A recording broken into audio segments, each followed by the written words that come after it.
a young guy that invited me because I think I'm a little bit a role model for him. I see myself in him also being young and full of desire, knocking doors, not coming in. It's typically. When I was a young man, I did not understand that the boss of a company could not be young. I could not understand that. Now, by becoming older, I understand why. Because when you're older, you're a little bit more mature and you have more wisdom. So when you're young, you don't have that. But I recognize everything that I have in you. And for example, in dog training, there's a lot of animosity around dog training or having a dog. And all the critic on training always come from dog side, not from people not owning a dog. So in the dog world, there is a lot of emotions. When there is a lot of emotions, the head is not working anymore. So everything starts with a definition. For some people, training a dog or having a dog is let the dog just run around the house and the property and the streets and let the dog be a dog. Mm-hmm. It's okay. For me, it's okay. For other people, dog training is running a pack of 8 or 9 dogs and let them run together, let them fight a little bit, let them be dogs. Okay for me. For other people, dog training is there in the corner, don't move. Well, if that's their definition, okay for me. My wife and me, we have our own definition about dog training, and we say, for us, dog training is make a dog always do on command what he can do. But when he does, it must be with heart and soul. So that's our definition of dog training. And we accept other people to do it another way, and we will never criticize them. Mm-hmm. They're happy, that's good. And we should like to receive that same respect from them to us. Because we receive a lot of critics from people that don't know. What they don't see is that our dogs always perform with heart and soul. But it's really often that mostly people that they make critic comes from people that they're not sure about what they are doing, and because of this frustration they need to criticize something to feel better. Well, they call it the freedom of speech, which is one of the American amendments that they hammer into American kids. Freedom of speech, freedom of speech. But that means that you must also accept the freedom of speech of somebody else. So it's the whole thing that is in dog training. And my wife and me, we created a system, which is NEPOPO, which stands for negative, positive, positive. And this is a system where you can make a dog always do on command, but it looks very spontaneous and it looks very attractive. Wow, how do we get there? Mm-hmm. Because that's where I'm here for. Well, it starts all with spontaneous behavior, and we try to make the dog think that he's the inventor of the exercise. And when a dog thinks that he invents the exercise, he's very strong in the exercise and he loves the exercise with heart and soul. Because that's what we want in every exercise. Wow, how do we come there? Well, it all starts with one question. Why does a dog do something? That's a basic question. And the answer is, the dog does something to better his own condition, situation. Basta.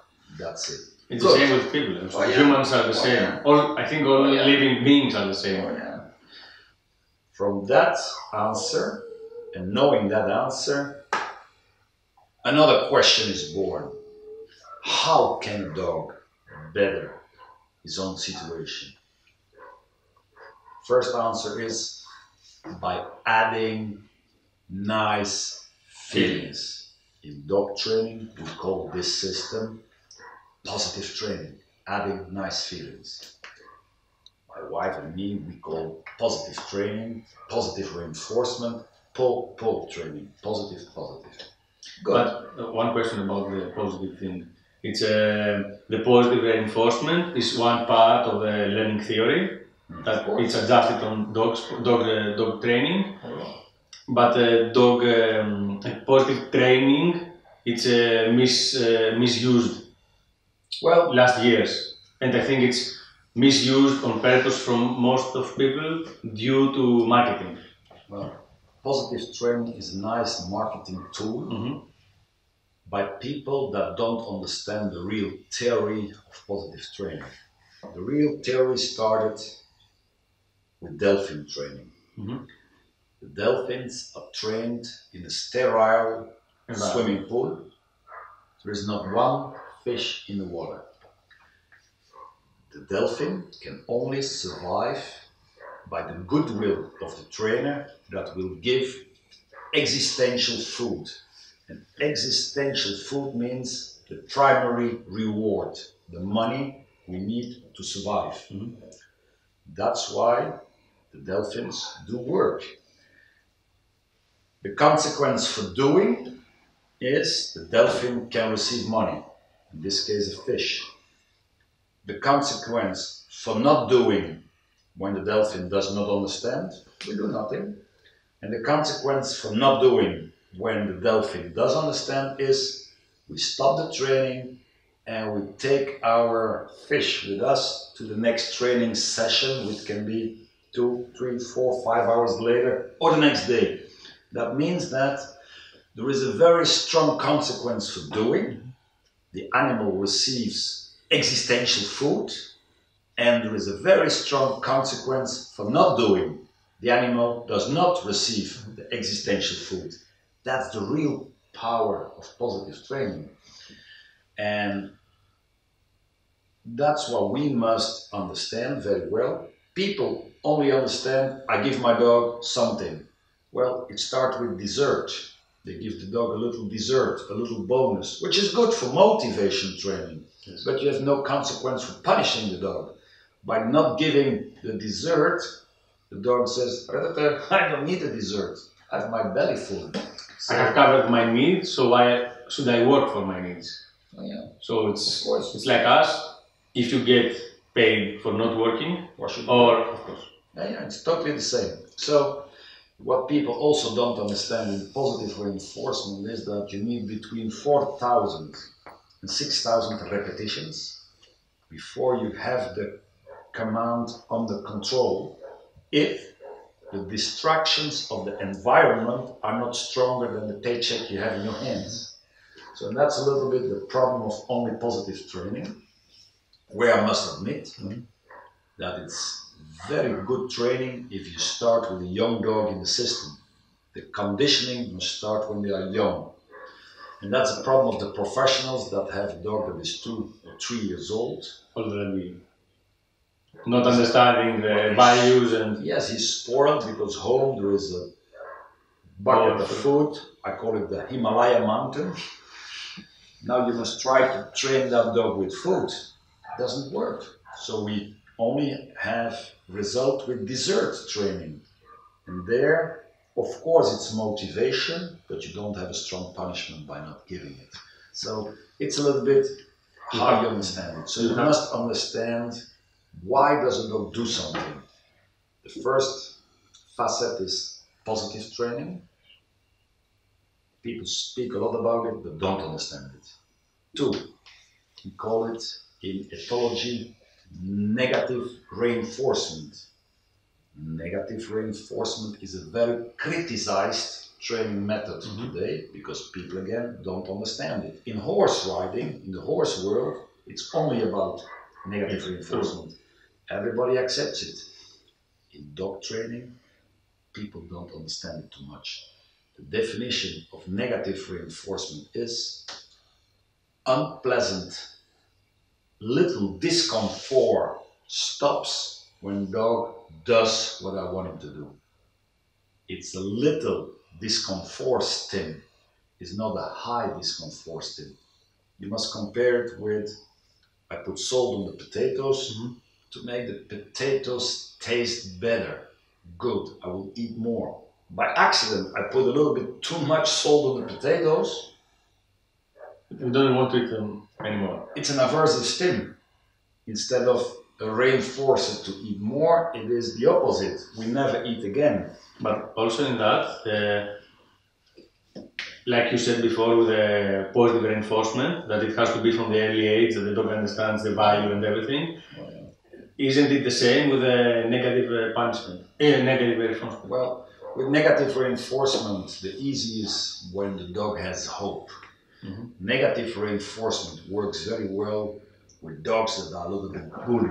They have hope, and my wife says it's always very well. You cannot add more negative than that there is hope, because if there is more negative than that there is hope, the dog shuts down and stops working. So it's an easy way of explaining it, and it makes it very clear for people. So the negative reinforcement tool, there you only need between 400 and 600 repetitions before having it under control. And when the dog is not doing it, you have a correction which is immediate, and the dog will stop doing bullshit and do the exercise. That's the biggest advantage of negative reinforcement. You can give consequences immediately, and you can continue training if the dog is well trained and tough. Problem is, people overstimulate the dog, and instead of making behavior repetition, they stop the behavior. Now you can bring the two systems together, the best of both worlds, and then you have the Nepopo system, which my wife and me we do. We registered the name, trademarked it, and we had a school about this because I'm too old to continue doing my seminar live. It's okay, but 36 is not so old. Well, yeah, but physically, I mean, physically I feel that the traveling is harder and harder, and I would prefer doing the school, where in the school, my wife and me have a result of the examinations. We have a whip, so we can see who is understanding it, and we have set up the criteria very high. Only people that achieve 90% in the school, theory, 5 days, can come to the gold school, which is hands-on dogs. The whole thing will come back, positive reinforcement, negative reinforcement with a stick, choke, pinch collar, the e-collar, and so on, and so on. So people must learn to speak the language before doing, because what do we see? My wife and me, we see that too much people in dog training train a dog on monkey see, monkey do. I see that on YouTube, I did see that, I see that, I see that, and people copy it, but they don't understand what they copy. They just replay what they have seen. Yes, I was the same as a starter. But once I was receiving psychology during my studies, I slowly understand classical conditioning, operatic conditioning, and it changed my whole training systems, because now I slowly did understand there in my mind what I did there on what I call YouTube learning today. So it's a little bit, and now I hope that people will not be vexated and mad to me, but too much dog trainers are analphabets in the basics of ethology. They do, but they don't understand what they do. And me and my wife, we try to learn the people the alphabet of modern dog training, and when they know the alphabet, they can write little words, little sentences, pages, and they can write a book. And sorry for interrupting, but also understanding the alphabet of how dog works and how dog learns, I think it's also the base about ethics and about how really what is abuse and what is not abuse, because I think the core of abuse also in people is like the same, is that when you act with someone, with a dog for example, and you don't understand their nature first of all and their needs, so if you don't understand this, you cannot give them what they need. So then starts abuse. So it's really important, and this you can, and we can see that in your videos also and in your work, that we can see dogs that they perform really nice. Nice is a small word, but also with really big motivation and heart. Yes, heart and soul. We want heart and soul in everything the dog does. We want to see that. And you cannot oblige the dog to do heart and soul. The heart and soul must come voluntarily out of the dog. And that's why, of course, in Nepal, you manipulate the whole system. We are master in manipulating. And the more that my wife and me are dog trainers, we evaluate more and more in the side of what we call ignition trainers. What we train is the ignition, the desire of the dog. Mm-hmm. And the desire must come out of the dog. An example, if you buy a car, do you buy a car to open the door, sit in, put the keys in, and let the car drive you? Or do you want to buy a car that with the keys doesn't work, you always have to push? Everybody will tell me, I want a car I can sit in. Why are you pushing your dog? Let the dog push you. Yes, let the dog push you. That's a good word. And when there is desire, my wife and I, we call that when the water cooks, you can put the spaghetti in and within 10 minutes you can eat. What do people do with their dog training? They have cold water, they put spaghetti in, and after 10 years there is still no exercise. And they are also mad, of course, to the water. Yes. They are mad to the spaghetti because it's not soft, so they cannot eat it. So it's an easy comparison. It's a fantastic comparison. Yes. And then, why is the dog do something? I go back, adding nice feelings, positive training, stopping the discomfort, definition of negative reinforcement, which is NEPO training, negative, positive. And by bringing the two systems together, we have NEPO-PO. So we have more motivation possibilities. Instead of staying in the 90% of every system separately, we have the whole spectrum, 180 degrees. To choose which tool and which method you will. Oh yeah. And will it make my dog twice better? No, but it gives me more chances to be successful in my relationship with my dog. And then the fourth thing that we use in dog trainings are aversive stims, to stop the dog doing what we don't want him to do. And the corrections would mean stop the bullshit and do the exercise you know very well. So we train people to have a backpack with tools, and the tools are, we have 4 tools to train dogs: the positive tool, positive reinforcement, the negative reinforcement tool, the NEPO-PO tool, and the aversive and the correction stim. The 4 tools. That's it.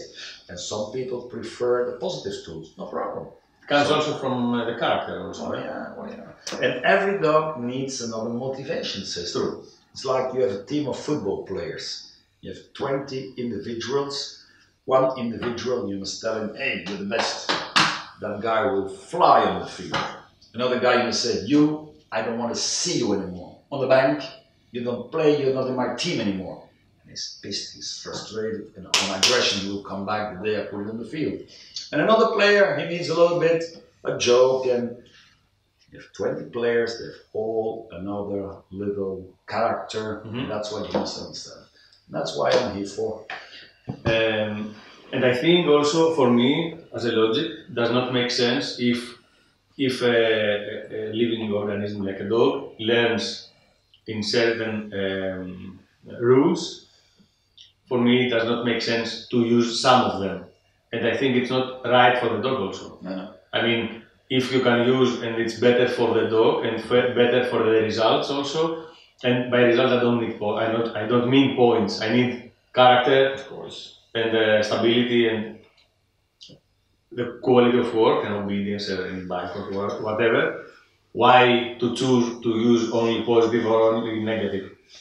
It's not right for the dog, I think, also. No, and what for the moment is a big problem is that a lot of good dog trainers are a little bit lying about the whole picture. They say too much, everything is positive because it's marketing, and behind the screens they work also with negative, and they work well, no problem.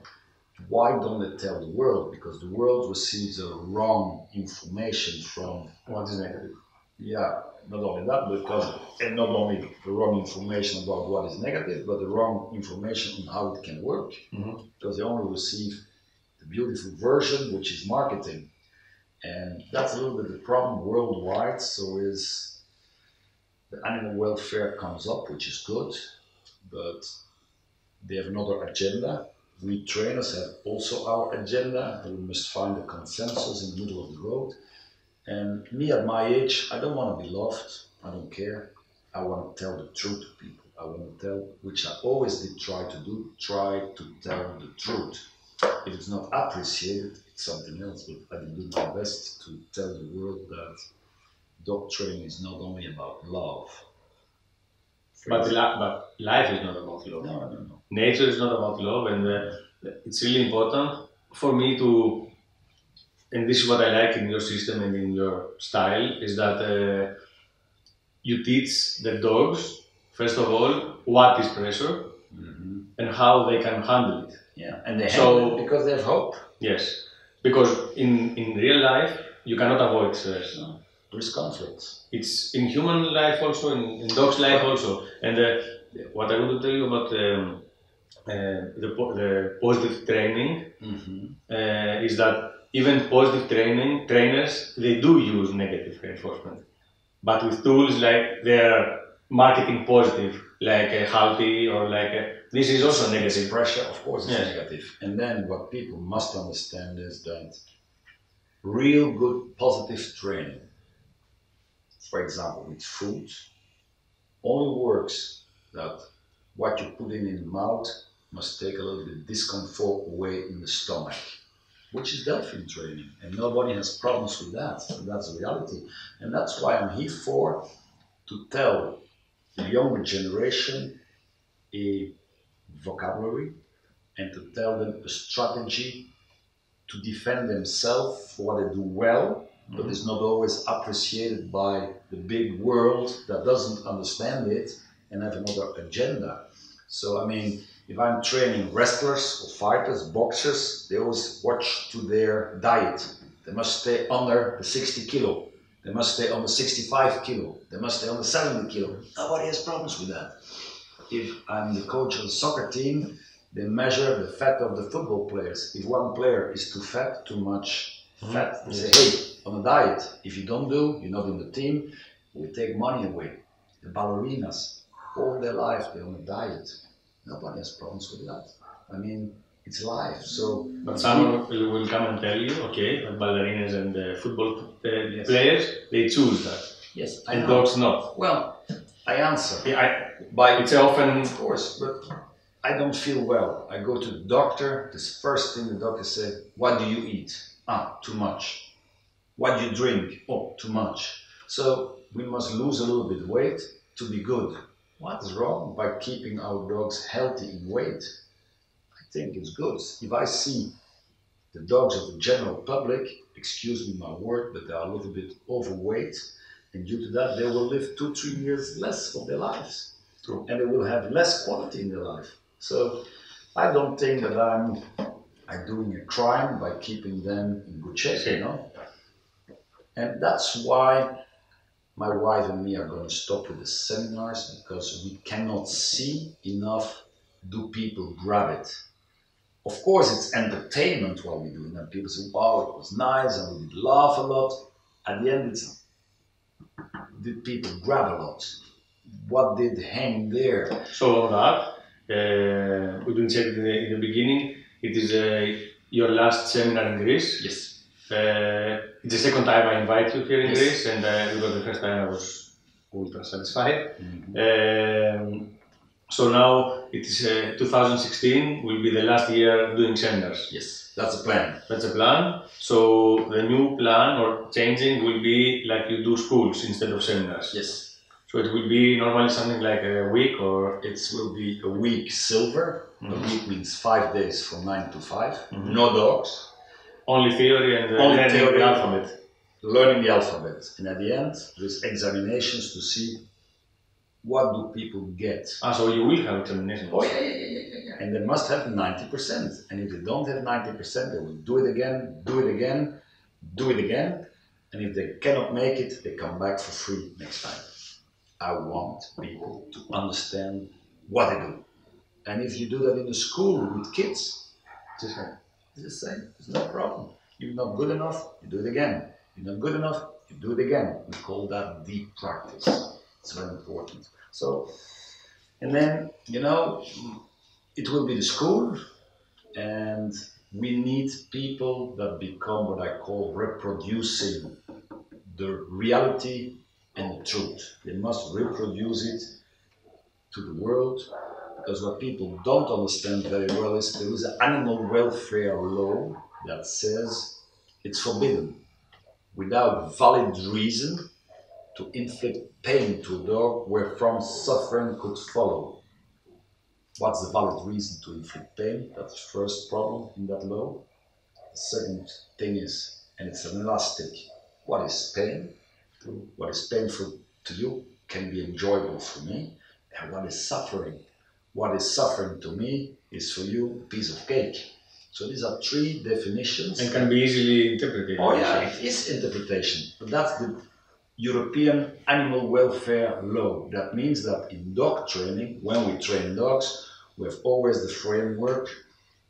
But what is the valid reason? There is only two valid reasons to inflict pain to a dog. Two.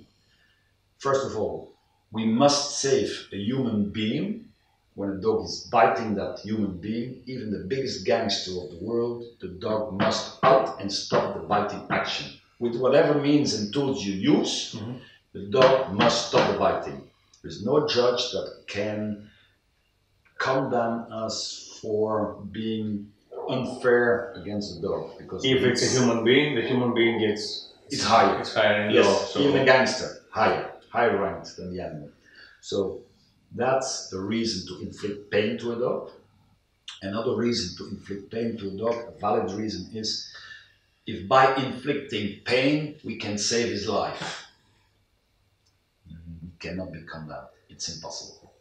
It's really interesting that what you say, because when I was in Germany living, I was a lot into forums, and in Germany the welfare movement, it's really high. And for me, it was a typical Maslow 5 problem. If it goes very well to people, if time for things. True. And it was really, for me, strange. And I have set some, let's say, measurements that in societies that laws about collars or pinch collars, yes, the rating of euthanasia in dogs is going higher. Oh, yeah. And it's really, for me, it's really, this is what is not ethical, is that because of our appetite, humans, we destroy dogs and their psychologists, because we only take from the dog what we need, but we don't take care what the dog needs. Because the dog normally does not care if it's a €1 jacket to sleep on or if it's a 5,000 bed. And by destroying these dogs, we cannot use collars or pressure or whatever because it's unethical. We go only to euthanasia straight. So it's completely the hypocrisy that it's, and the bad thing we do to animals, it's there. So I think we must respect animals. I think it's very important. And I think that if there is abuse against the dog, it must go before the judge. Let the judge decide case by case. That's it. So it's all interpretation again. I'm sure that my wife and me, we work in Nepal and we stay in the framework. We prepare dogs to one day take the correction that will come. You cannot evitate the correction if you train a dog in the real world with real distractions, but the dog will take that correction with grinta and say, I'm never going to do that again. I love my exercise. Because that's the whole setup. And I love my pack also. Yes, of course. And we prepare the dog for that day. We make dogs that are smart, that have ignition, that do understand. And very important is the dogs in the training process should not have stress. When we use the word stress, we must give a definition to that word. Stress is uncontrollable reactions of the organism on physiological and psychological pressure. It's uncontrollable. That's why it's stress. Good dog training must be controllable for the dog. And of course there is a trial and error process, but at the end the dog must have success with his trial and error. He must learn from his errors. And that's why for my wife, the book, The Talent Code, an American bestseller, became our Bible. Because The Talent Code is a big book, and it's about three things. The first thing in the book is deep practice, with a lot of trial and error processes. The second part of the book is ignition, the benzene, the gasoline to do the deep practice. The drive. The drive. And the third thing is master coaching. We, the dog trainers, must master coach the dog. A dog that has a too good life, we must give a little bit shit, excuse me the word. And a dog that has a little bit too much shit must receive a little bit good sugar, good life. It's in the middle of the road. So we prepare dogs very well for that. And that's why we try to tell people, we give people a vocabulary that they can be the engineers of their construction training with every dog separately. Reasons for doing, reasons for not doing, what we call the consequences. And when the dog receives the consequences, he must make a link between his bad behavior and the consequence that comes, and a link between the good behavior and the consequence that comes. That's all of that. And then a lot of things is also about making people understanding what is classic conditioning and what is operant conditioning. And that's what we are here for, and that will be taped or explained in 2 days. We're in the school, I have 5 days, and then 5 days practical after it. So in 2 days, it goes very fast. And what my wife and me are always amazed to see is the interpretation of the people on what we tell them. Some people, Right. I'm always amazed to see that. So it's like a song. You hear nice music, and you only hear the voice of the singer. You don't listen to the instruments, or you Yes, but just later, a specific instrument. Yes, by later, time. But if you listen 20 times, 30 times, you always discover there's something more than just the lead singer. At the end, you realize, wow, there's a whole symphony orchestra behind it. There's a system behind it. Well, that's why my wife and me try to tell people, but we're always amazed to see what people understand from what we explain. And in dog training is the same. You can have a very good system. It's not about how good your system is. It's about what your dog understands from your system. That's the whole thing. What's the interpretation of my dog, what I'm trying to tell. And this about system, what you say, for me, and I say that to my clients also, that it's the most important thing, first of all, is to have a system. Oh, yeah. Even if the system is not great, it's better to have one system than changing systems all the time. Yeah. You must have a system with consequences, and when you have a system with consequences, whatever the system is, your dog will learn. To find the best system for your dog, you must be able to read, does he have food enough? When a dog has food enough, it's very hard to train him on food, so you must start by, don't give him food. Takes 1 week and you reinstall the gasoline food. If you don't have play drive, how can you use prey to reward the dog? You must install prey. When prey is there, you can reward him with that. And at the end, we don't want a dog that works for the money. We want a dog that likes to do the work for the work. Therefore, we can refer to a study done by Professor Sapolsky in California University, and there they did study on primates, monkeys. What is the most important thing? The key that started the job, the work, the key that started the whole setup, the working, in this case it was pulling levers, or is it about receiving, in this case, the predictable reward? What was making the monkeys happy? Question is, we cannot ask the monkey what makes you happy.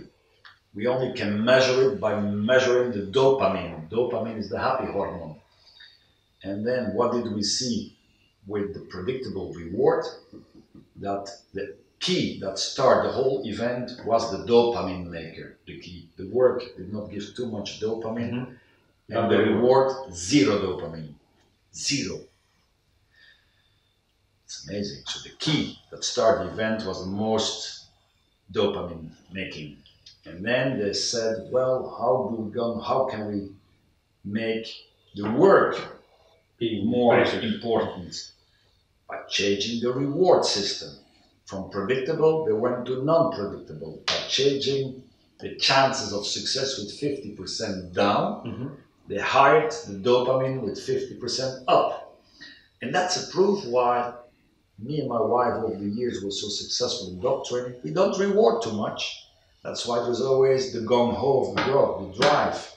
Now we know why we did it, because we had a good feeling, but we did not know why. The background. Yes, but now we have the scientific background.